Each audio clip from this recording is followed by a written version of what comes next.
Et bonjour à tous, j'espère que vous allez bien. Et aujourd'hui, on se retrouve pour faire un petit cours de comptabilité. Et donc, on va repartir sur les bases. On va aujourd'hui comptabiliser et voir comment comptabiliser les achats et les ventes intracommunautaires. Déjà, premièrement, qu'est-ce que ça veut dire intracommunautaire, mes chers amis? Intracommunautaire, c'est tout simplement le fait d'acheter et de vendre dans l'Union européenne. Donc nous, Français en France, on vend au sein de l'Union européenne lorsqu'on fait, par exemple, une petite vente à nos chers amis les Espagnols, à nos chers amis les Portugais, etc., etc. Donc lorsque vous faites également un achat intracommunautaire, cette fois vous achetez quelque chose qui vient par exemple d'Espagne, vous faites une acquisition intracommunautaire. Donc les achats intracommunautaires, on appelle ça une importation. Les ventes intracommunautaires, on appelle ça, vous pouvez appeler ça une exportation intracommunautaire. Et pour les ventes hors Union européenne, on appellera ça une exportation tout court. Alors comment est-ce qu'on fait pour traiter les acquisitions et les ventes intracommunautaires? Dans un premier temps, vous allez avoir comme dans un achat classique, c'est-à-dire un compte de charge. On rappelle que les comptes de charge sont ceux qui figurent dans la classe 6 du plan comptable général.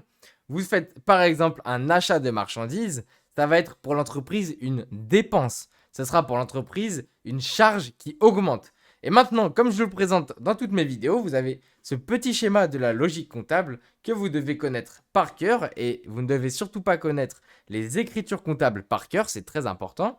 Si je regarde mon petit schéma, les actifs et les charges sont traités de la même manière, c'est-à-dire qu'une charge qui augmente se place au débit et une charge qui diminue se place au crédit. Donc là, on sait que l'entreprise fait un achat, c'est donc pour elle une charge qui augmente et donc l'achat de marchandises sera placé au débit. Même réflexion pour la TVA déductible, mais attention cette fois-ci, étant donné que c'est une TVA intracommunautaire, on doit faire ce que l'on appelle une auto-liquidation de la TVA. Ce qui signifie tout simplement que vous n'allez pas pouvoir déduire la TVA. Vous allez donc devoir la déduire, mais la collecter en même temps. Et donc en fait, vous présentez dans votre déclaration de TVA tout ce qui est auto-liquidé, c'est-à-dire tout ce qui est déduit intracom et tout ce qui est collecté intracom. Donc là, par exemple, on va utiliser un compte de TVA déductible intracommunautaire, le compte 44 566 2. Et donc TVA déductible intracom, comme pour la TVA déductible classique, c'est un actif qui augmente et on la place au débit pour le montant de la TVA. En parallèle, vous allez avoir votre compte de fournisseur. Votre compte de fournisseur est toujours un passif qui augmente. Selon le schéma, le passif qui augmente est toujours placé au crédit. Pourquoi c'est un passif qui augmente? Puisqu'on le rappelle, le fournisseur est une dette. Et on soldera cette dette au moment où nous aurons réglé ce fournisseur. Et donc, on place ce compte de fournisseur au crédit pour le montant hors taxe. Et donc là, attention, c'est différent par rapport au traitement d'un achat classique dans lequel on place le compte fournisseur pour le montant TTC. Et enfin, vous retrouvez un compte de TVA intracommunautaire 4452 qui joue un petit peu le rôle de la TVA collectée. C'est donc un passif qui augmente. Là, vous vous rendez bien compte que finalement l'impact sur la TVA est nul, puisqu'on va déduire d'un côté au débit et collecter de l'autre côté au crédit. C'est purement de la présentation. Mais aujourd'hui, c'est demandé, et donc il faut le faire, sinon votre écriture n'est pas bonne.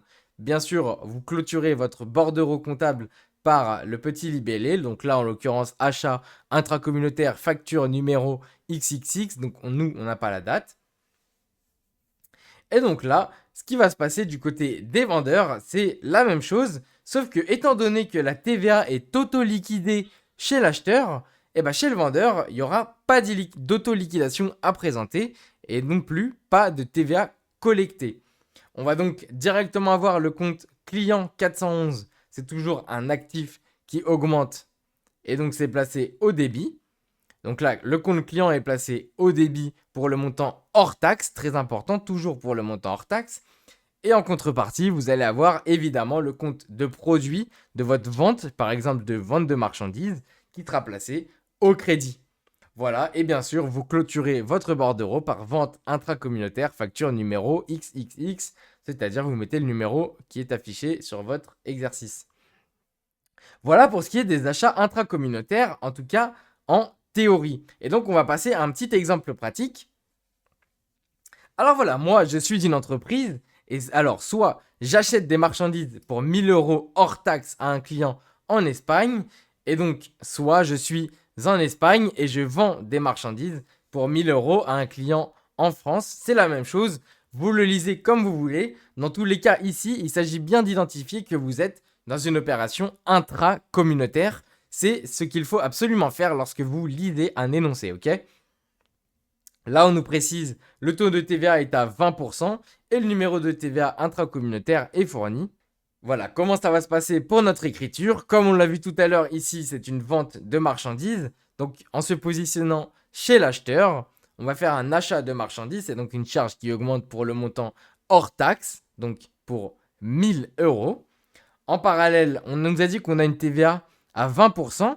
Comment faire pour calculer la TVA sur un montant hors taxe? Vous prenez le montant hors taxe, ici 1000 euros, fois 0 plus le taux de TVA. Ici, c'est 20%.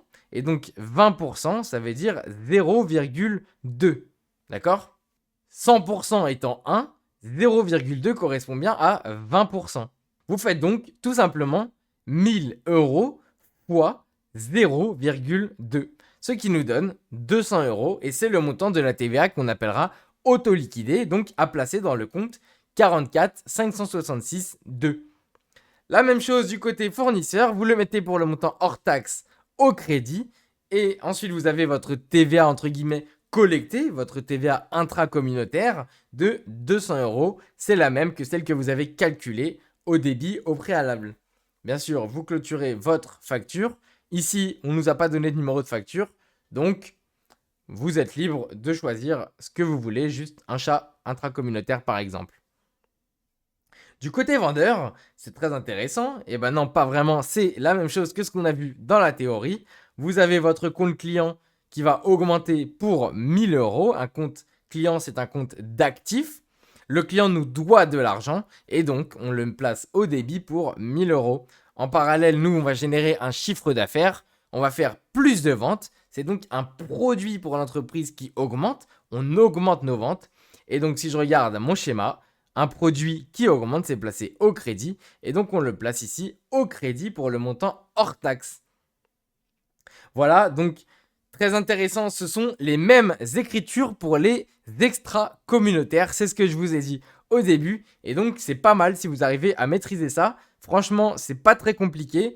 Et ça tombe dans quasiment tous les examens, que ce soit pour le BTSCG ou même pour le DCG, l'intro à la compta. Donc ça, c'est cadeau. Moi, je vous le dis, ça, révisez-le. C'est vraiment des points gratos. Et si vous avez des questions surtout, posez-les-moi en commentaire. Je me ferai un plaisir de répondre à vos questions. Et n'hésitez pas à me contacter sur tous les réseaux que vous trouvez en description si jamais vous voulez parler avec moi et me poser vos questions de comptabilité. N'hésitez pas à vous abonner et moi je vous dis à bientôt. Au revoir.